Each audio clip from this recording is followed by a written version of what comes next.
Nasuksok. Oo naman. Ming. Kawawa. Wait lang.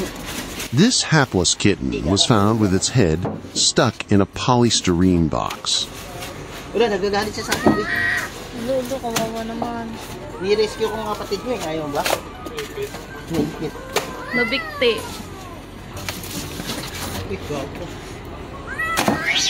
Ay, nagagalit.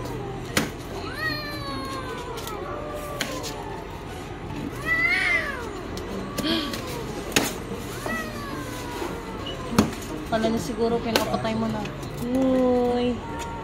Paano naman kasi siya pumunta dyan? Ayun. Fortunately, a passing couple saved the cat. Ulo niya, baliw. Okay na. Galit.